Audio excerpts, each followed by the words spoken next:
Hi, welcome back to Level Up, and this week we're going to see how hard do Dragon Ball Z characters really punch.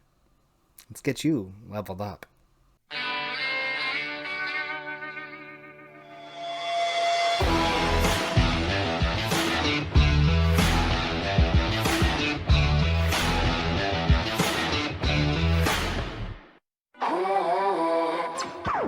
Alright, so here you go. This is just kind of a little and giggles here that we can kind of watch. So this is the one of the many tournaments that the Dragon Ball Z characters actually punch in. Now, Mr. Satan is doing what Mr. Satan does, and he punches at around 137 points. Now, a lot of these arcade games that you play out there really these arcade punching machines that you punch the bag goes up. These work totally different. These are technically arcade games. To basically simplify why we're just not going to use that and we have to use a lot of information that we pull from many different sources is simply this. The speed at which the bag strikes the stopper at the very top is what gives you the score. It doesn't measure raw power, but it measures the speed of the punch. So when the bag is initially contacted to when it goes up and hits that thing, it measures that time frame, and that's what gives you the score. Now, one of the interesting things here is that I found a little bit of fight science, which is a cool little phrase that I thought I'd never ever actually say. Now, yeah, okay, I'm just going to take these off again because I have a feeling you can see it on my, you can see everything, and I hate how I can't. Side project. So again, fight science. Fight science is something that I never thought I'd actually get into. There's a website called wayofmartialarts.com. Again, wayofmartialarts.com. On wayofmartialarts.com, the average boxer's punch is around 770 psi. An untrained, unskilled average human generates around 150 psi. So you or I might get right around 100 to 150 psi, or maybe even on the higher end 200 if we're pretty decent. Now, out of 70 boxers that they surveyed, a featherweight hits around 447 psi. A heavyweight hits around 1,066 psi, and Mike Tyson hits at 1,178 psi, a lot heavier than any heavyweight is actually going to be able to hit. Now, for a comparison, a 17-foot saltwater crocodile has the bite psi of 3,700. Or when you eat your own steak, whether I think it's maybe medium well or well done, maybe around that tougher end, your bite force is about 175 psi, just to kind of give you some idea of what you're talking about. Now, I know that a bite force of a crocodile is a little bit different than a punch, but it's still the same force that is exerted. And to try to figure out a lot of this, and I'm going to apologize up front, I had to pull together a lot of different resources because everyone used, some people were using joules, some people were using newtons, some people were using pounds per square foot, some were using pounds per square inch. So a lot of the numbers were just very hard to find, and so we're going to kind of try to keep this as simple as possible. Now, by this logic, he scores 137. If I'm just going to say Mr. Satan, who is the strongest martial arts competitor in the Dragon Ball Z universe for a normal human being that fights in these tournaments, he scores 137. We'll put him at 1,100 psi for his punch power. Just a little shy of Mike Tyson, but over and above the heavyweight average because he is the Mike Tyson of the Dragon Ball Z universe. So, by that logic, if we do a little bit of math, and like I said, without rounding it, one score or a 1 on the machine is going to give us a PSI of 8.02. So 1 on the board means you generate 8.02 PSI. So when Android 18 comes and hits the bag with her lackadaisical punch of 774 points, which is the equivalent of 6,207.5 psi. Now remember, this is a very lackadaisical punch where they're just trying to control and hold back their power, or what you saw Krillin say there. Now, Dr. Gregory Erickson is a man of science that actually measured the 17-foot saltwater crocodile's bite.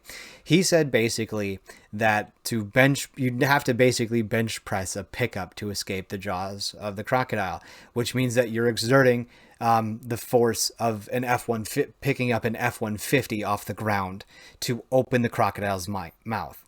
Now, that's simple and easy math. Android 18 doubled that.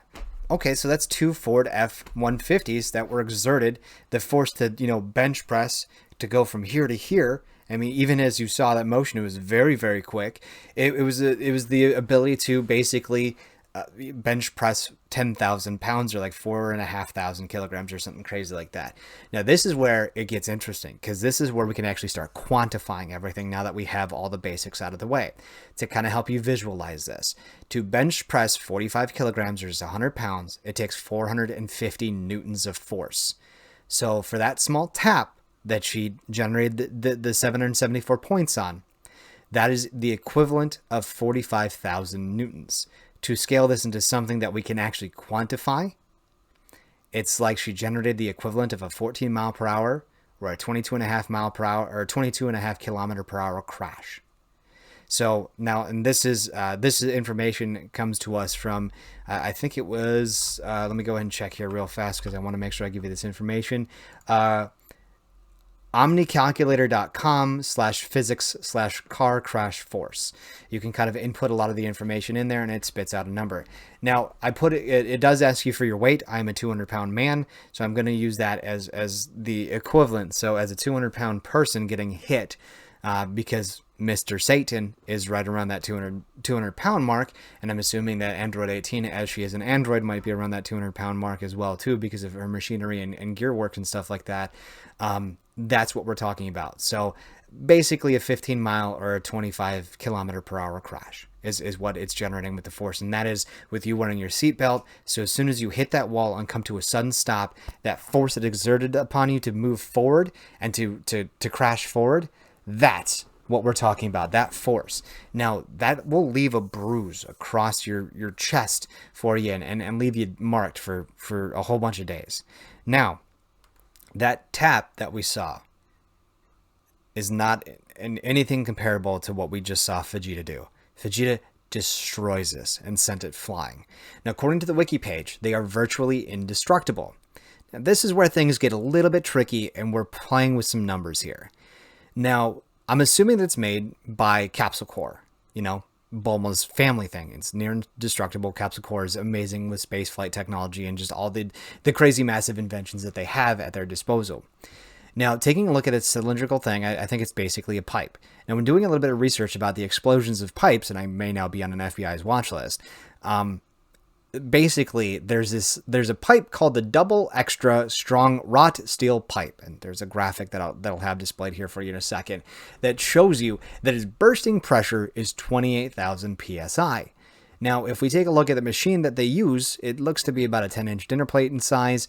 So basically, with some just easy basic mathematics out here, we can scale it up by 20, which would be 20 times thicker. So it's going to take about 20 times more force, which would bring it up to 560,000 psi to explode. So with a whole bunch of quick math, if we take everything that we know with those known quantities for what Mr. Satan did, what Android 18 did, as well too as just everything else, Vegeta's punch is 90.22 times stronger than Android 18. With some very simple mathematics, Vegeta, to destroy the punching power, is 4,059,900 newtons of force. If you want to put that into, again, terms that we can maybe better understand, it would be like driving down the Autobahn, hitting a wall at 134 miles an hour, or 216 kilometers. You are coming to a very sudden, quick stop. Now, to maybe better help understand this, a car crash at 10 miles per hour or 16 kilometers, you can suffer tremendous damage. A accident at 40 miles per hour or 64 kilometers an hour can total your vehicle, and fatalities are possible. Android 18 essentially would have killed you with her little tap. Vegeta would have put a cannonball-sized hole through you. Now, what's interesting is I'm assuming that Vegeta was holding back, because if he would have hit it with his true strength, with what we've seen, I almost guarantee you that it would have just disintegrated. It wouldn't have blown up like it did, and there wouldn't have been a black plate that hit. Now, what's really interesting about this is that as a Super Saiyan, your power level is increased by 50. So you take that base power and multiply it by 50. Once you go to Super Saiyan 2, you multiply your base power plus the Super Saiyan by 100. And then for Super Saiyan 3, you multiply that by 400. So you're getting to levels that are just insane that they're hitting each other with. So when you see them punch and it's shaking the earth, yeah, they're. I mean, even when they're holding back, it's like a 150-mile-per-hour car crash, or like a 250 or 280 kilometer per hour car crash. When they go to Super Saiyan God, and they're Goku's fighting Beerus. So yeah, in conclusion,